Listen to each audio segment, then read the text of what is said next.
Hi everyone, I'm Dr. Zunara, MPT Sports.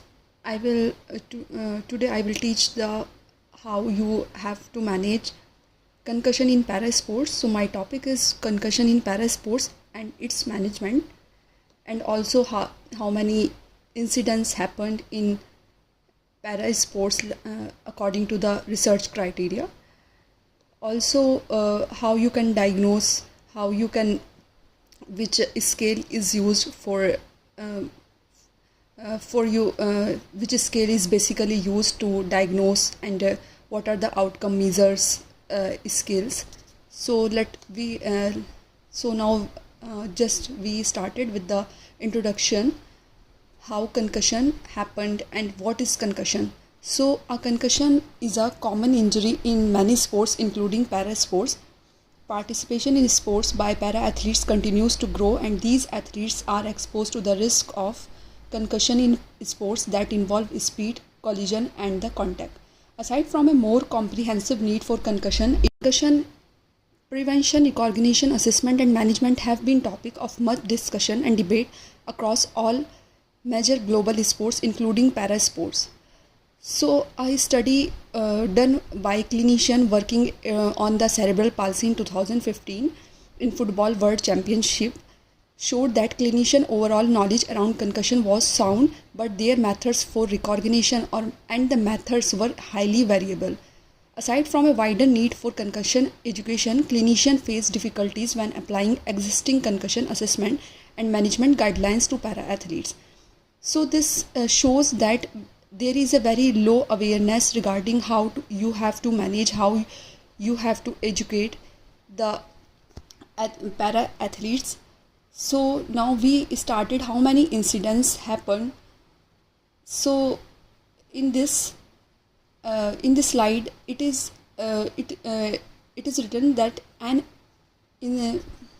estimated 1.6 to 3.8 million traumatic brain injuries occur each year in able-bodied sport and recreational activity in the US. A number of studies examining concussion incidence rates in para sports, the incident rate varies according to the nature of the sport, with greater incidence in contact sports, and incidence rates range from 2.6% in women's gymnastics to 21.6% in women's hockey. A study also done in 2009 to 2010 season in wheelchair basketball. It found that out of 263 wheelchair basketball players, 6.1% reported experiencing concussion in the current season. Of those experiencing concussion during the current season, 44% did not report their concussion. So this also shows that 44% did not report their concussion, and also 67 did not because they did not want to be removed from the physical activity. So because of this also sometimes athletes also try to hide. They don't want they will be out from the competition if they report the incident to the medical staff. So the IPC has conducted injury surveillance studies at the Winter Paralympic Games since 2022 and at the Summer Paralympic Games since 2012.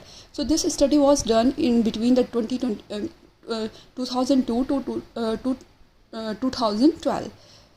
So 2006 Torino Paralympic Games surveillance study shows 2 head injuries in alpine skiing and 1 in Nordic skiing of 39 recorded injuries. But there is no further information on the specific type of head injury, basically scalp laceration, contusion, facial fracture or concussion. So these are very important, and there is no information on specific these kind of no data on these specific head injuries. So the incidence of concussion higher in a winter games setting with speed sports such as para alpine skiing, collision sports such as para ice hockey. The summer Paralympic Games include several contact sports such as the wheelchair basketball, wheelchair rugby, judo, visually impaired football 5-a-side. So the 2016 Radio Paralympic Games study was the first to include the specific reporting question on concussion with team physician from 78 of the 81 participating countries.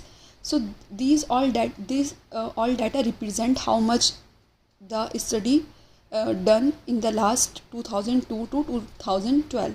So now we come on this. So this is the basically the table showing the example of risk assessment by IPC medical committee members for summer and winter Paralympic sports. Based on their experience, the available data of concussion risk considering the impairment type, speed, collision, potential protective wear, risk and rating. So this is the table basically representing how much the data available regarding the impairment type, speed, collision, potential risk and also the protective wear. It is useful starting point for field of play, clinician and event organization to consider. So this is also key, we can compare it from this table ki how much the concussion happened. So according to this, a clinician should be aware regarding this. Now we can come what are the assessment while there is a concussion happened in the para athletes. So the consensus statement from the 5th International Consensus Conference on Concussion in Sports states the recognition of suspected sports related concussion is therefore best approached using dimensional or multidirectional testing guided by expert consensus. So this was the consensus which was the 5th international conference. So they show there is a tool, sports concussion assessment tool 5, SCAT 5, which we use also in the normal sports, also in athletes also.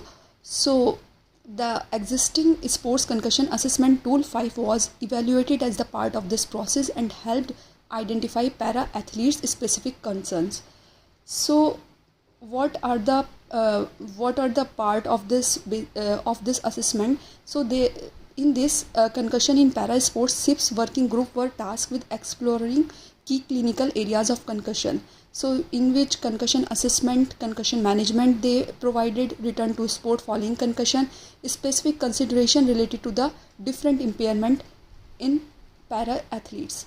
So now also there is a Paralympics going on. So these all they started the research based data, they collect the information also. So these all are the part of any event if happened in any part of the world. So this also clinician can look and rule out the concussion through this. So what are the clinical assessment? SCAT 5 highlight that the diagnosis of concussion is a clinical judgment made by a medical professional. When considering assessment of concussion for the para athlete, this becomes even more important. The SCAT 5 should not be used in of itself to make or exclude the diagnosis of concussion in para athlete. Para athlete may have a concussion even if their SCAT 5 is deemed to be normal. A routine baseline periodic participation examination should be emphasized in order to establish a point of reference for the assessment of concussion symptoms in the future, and more generally for subsequent injury or illness. This should include consideration of para athletes, basically cognitive function. So they have to measure what are their baseline cognitive function and their visual and physical abilities. So it is designed as during the PPE they should have to consider in the assessment part, periodic pre-participation examination part. So the clinician who attending para athlete for suspected concussion should have comprehensive understanding of a para athlete pre-injury cognitive function abilities in order to make a diagnosis of concussion or help to manage the athlete effectively. So you have to recognize and remove any para athlete with a suspected concussion must be removed from practice or play, should not be allowed to return to activity until a medical assessment is conducted. Emergency medical services such as immediately if SCAT 5 red flag signs and symptoms for a severe brain injury are suspected. So you don't have to apply the whole of the SCAT 5 assessment. First you have to look any red flags and any sign and symptoms happen on field. So you have to take the decision accordingly. If there is a severe brain injury, you have to just call the 911 or emergency medical services.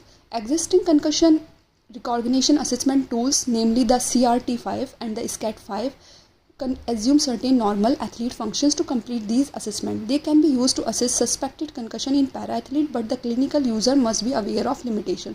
So we basically, now there is a SCAT6, already the new version came. So this also used in the athletes normal athlete function also. So this is little different. So in the next slide, this showing how it is different, the consideration and usability of the 5th edition of sports concussion assessment tool for the immediate or on-field assessment in athlete with lower limb deficiency. So this is how you have in the observation sign, it is showing the yellow color.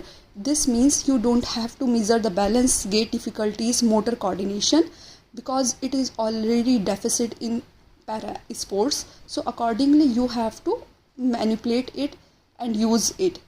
So this also this is also the part, step 4 of the Glasgow scale, Glasgow comma scale, in which you have to just see is the limb strength and sensation normal. So you can also just consider it, what are the deficit at the baseline level. So after there is also 5th edition in so this data, this SCAT5 shows on-field assessment in athlete with absent vision. So in the if there is a para athlete who have visual difficulty or totally absent vision, so we will use as a red flag double vision. We will not ask or we don't have to mention in the sheet, SCAT5 sheet. So this is observational sign, also balance gait. This is also we don't have to definitely not ask. Also the facial injury after head trauma, note pre-injury status. We have to already, because the para-athlete might be there is a history, medical history of quadriplegia, paraplegia. So also any difficulty, any amputation. So these are according to, we have to plan out, we have to rule out the what are the points we have to ask, or what are the points we don't have to consider in the SCAT5 assessment, on-field assessment. So these are memory assessment. Memory assessment, we can ask the requires hearing. Hearing can be affected in a small proportion of condition. So this also we have to consider it. So this is the whole part of this SCAT5. So in few we can ask according this also. So now we have to come on examples how sport specific impairment consideration. For immediate assessment, para-athlete with total vision loss regardless of whether the globe is intact. Globe is the eyeball, basically eyeball, how much it is affected. The whole the globe is intact, damaged or absent, will not be able to report double vision or demonstrate a blank or vacant facial expression after a head injury. So for athlete with Down syndrome or any kind of achondroplasia or osteogenesis imperfecta, so this also abnormal conditions in some neurological deficit, and caution is needed when examining the cervical spine because of the associated risk of any atlantoaxial instability C1 and C2. Similarly, caution will be required for those with previous cervical injury as a cause for their existing spinal cord injury. So for athlete with spinal cord injury, other more severe forms of lower limb neurological impairment use. So in this we don't have to use the balance test, so we can use the wheelchair error scoring system. If validated in the setting, may emerge a suitable clinical alternative. So some part of the SCAT5 was off the field. So this is how we can measure the balance. So this is, we can use the wheelchair error scoring system. Now, in the para athlete who is there is an intellectual impairment. So like CP, some neurological disorder, also vision impairment, spina bifida cases, in which we can challenge for the reliable assessment of cognitive function and may affect the result of many SCAT5 cognitive tests. So this also key challenging in the intellectual impairment. So now result of the neurological screening test are variable depending on the level of impairment, and assessment of these athletes must therefore be interpreted with caution. So these ki how sometimes also ki there is sometimes the result also changes, so we should be cautious while applying the this version of the SCAT5. So now concussion management for para athletes. Now you rule out there is a concussion to the para athlete. Now what are the management? So first we have to recognize and remove. Once concussion is suspected, the athlete should be removed from the play or practice. So this, in some instances, para athlete with certain impairment might require special consideration. So this also the thing, it is necessary. You have to look and rule out the first concussion after the concussion. So after this, when you already recognize and remove, now rest. Brief period of physical cognitive rest is for 24 to 48 hours. After concussion, there should be follow a brief concussion should be there. So the athlete should rest for 24 to 48 hours from any physical or cognitive test basically. So no cognitive or physical test will not be done after the 24 to 48 hours. So in wheelchair user, it noted that there may be challenges for them as an additional energy expenditure needed to propel a wheelchair engage in wheelchair transfer for daily activities. So this also the thing in wheelchair user, they need the extra energy to propel. So that should be it is the part of the rest. They should not do any this kind of activity. So athlete with high support needs would typically require some level of assistance for activities of daily living, may require 24-hour surveillance to enable them to rest and prevent further injury. So they should need the proper rest for 24 to 48 hours after the concussion recognize. Now active rest, gradual and how you can have to progress and increase the activity while staying below their cognitive physical exacerbation threshold. So activity should not be worsen symptom. So after this, in active rest, what are the things they can do? After a few days of rest, athletes should be able to gradually increase their ADLs as long as daily activity, as long their symptom would not be increased. So as the para athlete begins to gradually increase their level of physical activity, the mechanism for testing submaximal exercise threshold may require modification. For example, stationary cycling is often used as a submaximal exercise challenging, but there will be no possible for wheelchair users, not possible for amputees or those with marked leg length discrepancies. So in stationary cycle can be used as a submaximal exercise challenge in few athletes who are amputees. So it should be according to this, we should not be provided them. Alternative activities such as hand cycling could be used as an alternative. So in this it is showing if the athlete is not able to use the stationary cycling because of for measuring the submaximal exercise challenge, because we want to the athlete should able to come to return to sports. So how we can alternative there, we can use the hand cycle according to this, because it depends which part or which limb is amputated. Alternative activities, hand cycle we can use. Balance testing and testing of reaction time may also need to be adapted to accommodate different impairment. According to the impairment, specific attention to any differences of baseline. Now return to sport, how we reconsider again this athlete will come again to work, return to work or school or to start their training.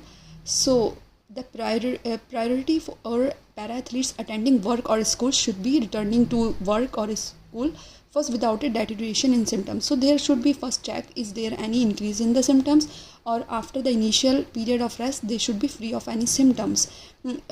Basically the starting progression activities, this should be begin with, start with light aerobic exercise, sport specific training, non-contact training drills, and also resistance training, contact activity if applicable. Then we will consider it for the return to sport. Clinical experience support that the same strategy be adopted for para-athlete, but the mechanism for graduated RTS should be sports specific. Then we have to refer management of persistent symptoms with persistent beyond 10 to 14 days in adult or beyond 4 weeks in children. Some para-athletes have persistent symptoms following a concussion. So the 2017 consensus statement states that treatment should be individualized to best address specific medical, physical and psychosocial factors. So it's also reported that support symptom, limited aerobic exercise, physiotherapy for cervical spine, vestibular dysfunction, for persistent mood and behavior issues.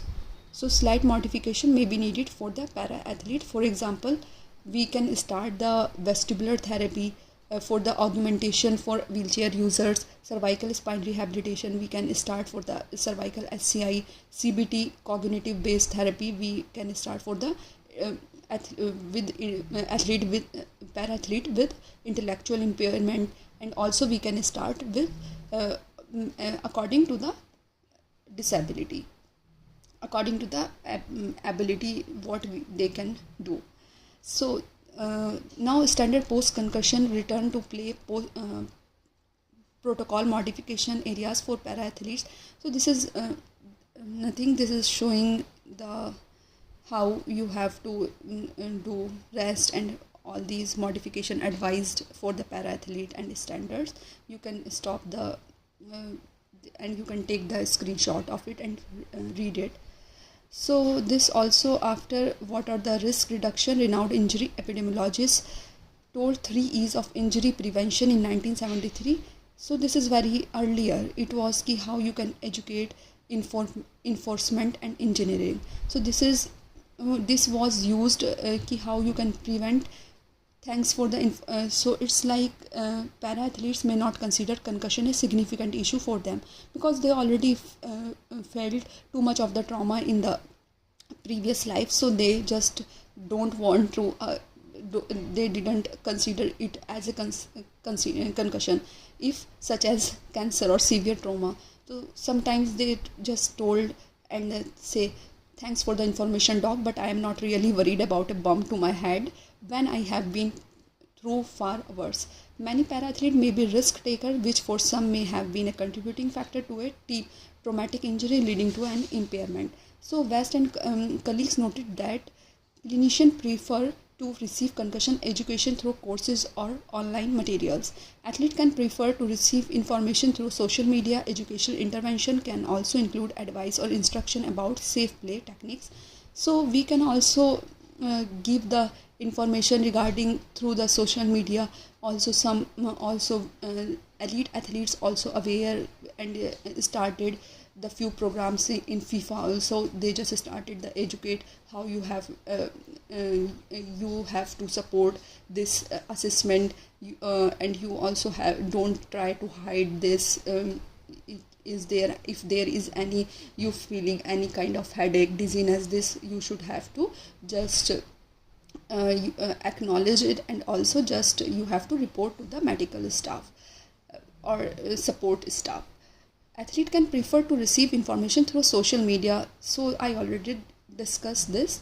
Now we have to come to the enforcement part. Enforcement refers to the rules or laws of the game which are put in place to ensure fair competition and to protect athlete from injury. So we can also enforce the athletes in able-bodied ice hockey. So it's like we can enforce them some kind of penalty, including removing from the game, possible suspension from the future game. So if the athlete, then athlete will be aware, para athlete will be aware regarding this. So this also was which all so these kind of enforcement we can given, rules and laws should be given so that they started to follow. It is a serious condition. So engineering also matters. So what is it? So this is the part of 3 E's. So we can use it is so this is also I already discussed the education part, how you can educate athlete. Now this is also enforcement part, how you can give some penalty and all. Now we can come to the engineering part. Engineering refers to the sport and athlete environment in which we can use mostly the head-to-head collision seen in this sport, like football 5A side. So this is also the it is showing the you can use the blind football protective headgears.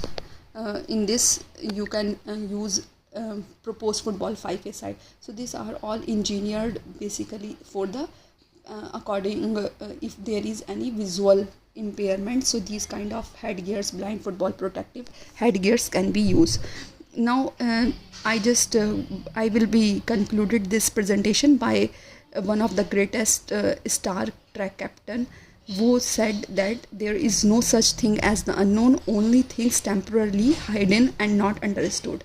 So for the health and safety of para athletes and all those with disability, it is imperative that the concussion knowledge gap be addressed.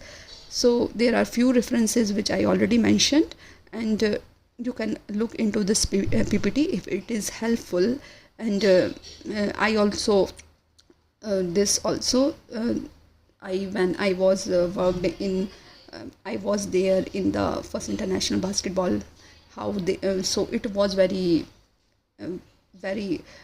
actually very interesting how the teamwork happened in the para athletes, how it is defined according to the disability. So now this is the very vast topic, but I just concluded here. Thank you so much. If you like my video, you can share and subscribe, and thank you.